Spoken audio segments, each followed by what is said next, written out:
আসসালামু আলাইকুম বন্ধুরা। এই মোবাইলটাতে এরকম একটা সমস্যা হয়েছে, যেমন ডাটা চালু করলেও তারপর এই মোবাইলের মধ্যে 4G পায় না, 4G নেটওয়ার্ক আসতেছে না। আমি যদি উপর থেকে টান দিয়ে আইসা যদি এই ডাটাটা দেখতে পাচ্ছি, আমি যদি ডাটাটা চালু করে দিই, ডাটা চালু করার পরেও কিন্তু কোনো প্রকার কিন্তু এখানে কিন্তু 4G চালু হইতেছে না, নেটওয়ার্ক চালু হইতেছে না। তার জন্যই কিন্তু ইন্টারনেট চলতেছে না। আসলে এই সমস্যাটা আমার একটা ভাইয়ের হয়েছে। সে বেশ ঘন্টা 4 ঘন্টা যাবৎ মানে এই সমস্যাটা নিয়ে কোতাকুতি করছে, কোনো মতেই এই সমস্যাটা ঠিক করতে পারতেছে না। কোনো মতেই কিন্তু মোবাইলের মধ্যে 4G ডাটাটা কিন্তু আনতে পারতেছে না। ভাইটা এখন আমার কাছে আসছে, এখন আমি এই সমস্যাটার সমাধান দেব। আপনাদের যদি এরকম সমস্যা হয়ে থেকে থাকে, তাহলে যদি আপনারা এইভাবে কাজ করেন, তাহলে অবশ্যই আপনাদের সমস্যাটা সমাধান হয়ে যাবে গা। তাহলে আমার ভিডিওটি শুরু করা যাক। ভিডিওটি শুরু করার আগে ভিডিওতে একটি লাইক দিয়ে দেন, চ্যানেলে নতুন হয়ে থাকলে চ্যানেলটা সাবস্ক্রাইব করে দেন, আর অলরেডি সাবস্ক্রাইব করে থাকলে আপনাকে অসংখ্য ধন্যবাদ। তাহলে আমার মোবাইল স্ক্রিনে লক্ষ্য করেন।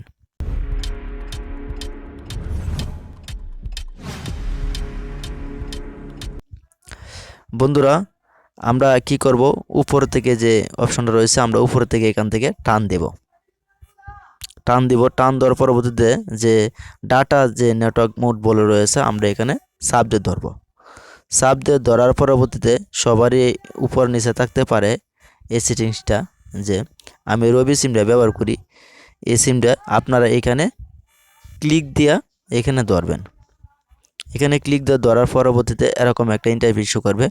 আপনার মোবাইল ফোনে যদি একটা সিম থাকে, একটা সিম বাসবে। যদি দুইটা সিম থাকে, কিন্তু দুইটা সিম কিন্তু বাসবে। সো আপনারা কিন্তু এখানে টাইমটা লক্ষ্য করতে পারেন। এখানে কিন্তু আমার 2:46 বাজে। আমি যদি উপর থেকে টান দিয়ে আনি, আমার কিন্তু এখনও কিন্তু বর্তমান কিন্তু ডাটাটা কিন্তু চালু করা রয়েছে। সো এখন যে আপনারা এখানে একটা অপশন দেখতে পাবেন, অ্যাক্সেস পয়েন্ট নেমস।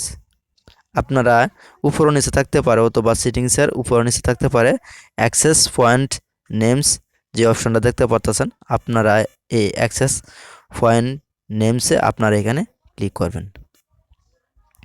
এখানে ক্লিক করার পরবর্তীতে এরকম একটা ইন্টারফেস শো করবে, অথবা আরও কিছু এখানে শো করতে পারে। আপনাদের যদি অন্য কিছু আরও এখান থেকে শো করে, এখানে শো করে, তাহলে আপনাদের যে নামগুলো থাকবে এটি ডিলিট করে নেবেন। সো আমার কিন্তু কোনো প্রকার এখানে শো করতেছে না। তারপর এখানে যে দেখতে পাচ্ছেন, এখানে একটা অপশন শো করতেছে নিউ এপিএন। সো আপনারা এই নিউ এপিএন এখানে কি করবেন, এখানে আপনারা ক্লিক দেবেন।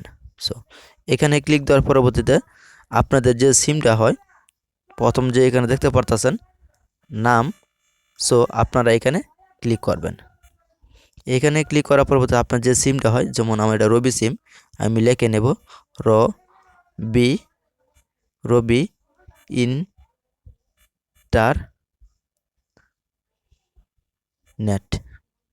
এন ই নেট, রবি ইন্টারনেট আপনারা লিখে নেবেন। যদি গ্রামীণ হয় তাই গ্রামীণ ইন্টারনেট, বাংলা লিঙ্ক হলে বাংলা লিঙ্ক ইন্টারনেট, আপনারা একটু ভালো করে দেখে নেবেন, এখানে নামটা লিখে নেবেন।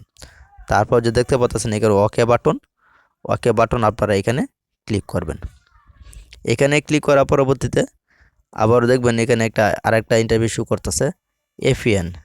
সো আপনারা এই এফএন এখানে ক্লিক করবেন। এখানে ক্লিক করার পরবর্তীতে আগের মতনই আপনারা রবি ইন্টারনেট ইন্টারনেট লিখে নেবেন। সো আমি রবি ইন্টারনেট লিখে নিলাম, তারপর ওকে বাটন এখানে ক্লিক করলাম। ক্লিক করার পরবর্তীতে আপনারা কি করবেন, এই দুইটা লেখলে হইবে, এখানে উপরে যে উপরের নামটা এবং এফএর নামটা এখানে লেখলে হইবে, নিচে কোনো লেখার কোনো প্রয়োজন নাই, কেমন। তারপর এখানে দেখতে পাচ্ছেন মোর একটা অপশন, আপনারা এই মোর অপশনে এখানে ক্লিক দিবেন। ক্লিক দেওয়ার পরবর্তীতে এখানে একটা অপশন দেখতে পাবেন সেভ বলে একটা অপশন, ওটা ভালো করে দেখে নেবেন। আপনি যদি নিজে না পারেন, অন্য কাউকে দিয়ে এটা দেখায় নেবেন, কেমন। আপনারা এই সেভ বাটন এখানে ক্লিক করবেন। সো সেভ বাটনে ক্লিক করার পরবর্তীতে এরকম একটা ইন্টারভিউ শো করবে। সো দেখতে পাচ্ছেন আমার কিন্তু ইতিমধ্যে কিন্তু দেন ঘড়ির টাইমটা দেখেন, এখানে কিন্তু লক্ষ্য করতে পারেন, দেন ইতিমধ্যে কিন্তু সরাসরি কিন্তু আমার ফোর জিটা কিন্তু চালু হয়েছে। এখন যদি আমি এখান থেকে একটু বেগে আসি, আপনারা টাইমটা লক্ষ্য করবেন। আবারও যদি আমি এই অ্যাক্সেস পয়েন্ট আবার এখানে ক্লিক করি, দেখেন আমার কিন্তু এখানে কিন্তু এটাই কিন্তু শো করতেছে। অনেক সময় আছে অনেকের এরকম শো করে না, ঘন্টার পর ঘন্টা লাগায় টিপে তারপর সমস্যাটা সমাধান করতে পারে না। সো এভাবে কিন্তু চাইলে কিন্তু আপনাদের মোবাইলে যদি এই ডাটা যদি 4G বন্ধ হয়ে যায় তাহলে কিন্তু আপনারা এভাবে চালু করতে পারেন। সো ভিডিওটি ভালো লাগলে অবশ্যই ভিডিওতে লাইক দিন, চ্যানেলে নতুন হয়ে থাকলে চ্যানেলটা সাবস্ক্রাইব করে দেন, আর অলরেডি সাবস্ক্রাইব করে থাকলে আপনাকে অসংখ্য ধন্যবাদ।